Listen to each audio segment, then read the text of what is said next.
Israel Hamas युद्ध के बीच उत्तरी इजराइल पर हिजबुल्लाह के हमले थमने का नाम नहीं ले रहे हैं। हिजबुल्लाह बार बार इजराइल को रॉकेट, ड्रोन और मिसाइल हमलों से दहला रहा है। इसके साथ ही लेबनान का ये संगठन इजराइल को लगातार अपनी क्षमता का भी एहसास करा रहा है और एक बार फिर से हिजबुल्लाह ने इजराइल को एक तगड़ा झटका दिया है। दरअसल 21 अप्रैल 2024 की रात करीब 10:50 पर हिजबुल्लाह ने दक्षिणी लेबनान के अल आइशिया में इजराइल के एक ड्रोन को मार गिराने का दावा किया है। वहीं इजरायली सेना के प्रवक्ता ने भी लेबनान के आसमान में आईडीएफ के ड्रोन को मार गिराए जाने की बात मानी है।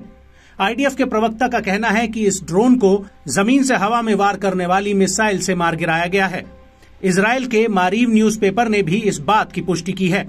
इजरायली न्यूज़पेपर ने यह भी खुलासा किया है कि अब इस ड्रोन को गिराए जाने को लेकर जांच बैठा दी गई है। न्यूज़पेपर का कहना है कि हिजबुल्लाह ने जिस ड्रोन को गिराया है वो युद्ध की शुरुआत से इजराइल का अब तक का 5वां ड्रोन है जिसे हिजबुल्लाह ने निशाना बनाया है। इजराइल के ड्रोन पर हमले के अलावा हिजबुल्लाह का यह भी कहना है कि उसने मेतुला में इजरायली सैनिकों द्वारा इस्तेमाल की जा रही 2 बिल्डिंग्स को भी उड़ा दिया है।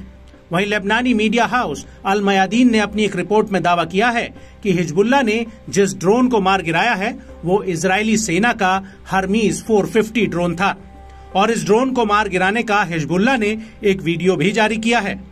आपको बता दें कि इससे पहले फरवरी 2024 को हिजबुल्लाह ने आईडीएफ का हर्मीज 450 ड्रोन मार गिराया था और इसके बाद अप्रैल 2024 की शुरुआत में हिजबुल्लाह ने हर्मीज 900 ड्रोन को मार गिराने का दावा किया था।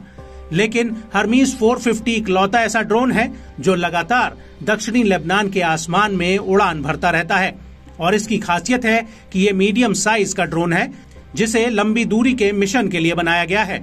ये हवा में 20 घंटे तक उड़ान भरता हुआ 5.5 किलोमीटर की ऊंचाई तक जा सकता है। ये ड्रोन प्रमुख रूप से टोही, सर्विलांस और संचार पर आधारित है।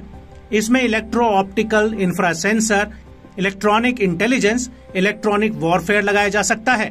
इसकी सबसे बड़ी खासियत है कि ये उड़ान भरने और जमीन पर उतरने के लिए ऑटो पायलट से लैस है और साथ ही इस ड्रोन का इस्तेमाल हवा में टारगेट्स को इंटरसेप्ट करने के लिए भी किया जाता है। इजराइल के इस ड्रोन की कीमत करीब $2 मिलियन है।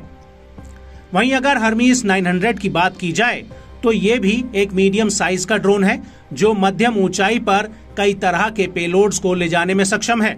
यह हर्मीज 450 का अपग्रेडेड वर्जन है। यह हवा में लगातार 30 घंटों तक उड़ान भर सकता है और ये 30,000 फीट की ऊंचाई तक जा सकता है। इसका इस्तेमाल भी टोही, सर्विलांस और संचार में किया जाता है। ये ड्रोन 300 किलो तक का पेलोड ले जा सकता है और इसके पंखों की चौड़ाई 15 मीटर है। लेकिन इजराइल के इन ताकतवर ड्रोन्स के हमलों का जवाब हिजबुल्लाह भी दे रहा है। हाल ही में हिजबुल्लाह ने शुमेरा सेटलमेंट्स में एक बिल्डिंग पर हमला किया है। इसके अलावा हिजबुल्लाह ने दोवेव बैरिक्स के आसपास आईडीएफ द्वारा हाल ही में लगाए गए सर्विलांस उपकरणों को भी एक हमले में उड़ा दिया है। हिजबुल्लाह का कहना है कि सुबह करीब 10:20 पर जल अल अलम साइट पर उसने हैवी बुरकन रॉकेट्स दागे थे जो इजरायली सैनिकों के जमावड़े पर जाकर लगे थे।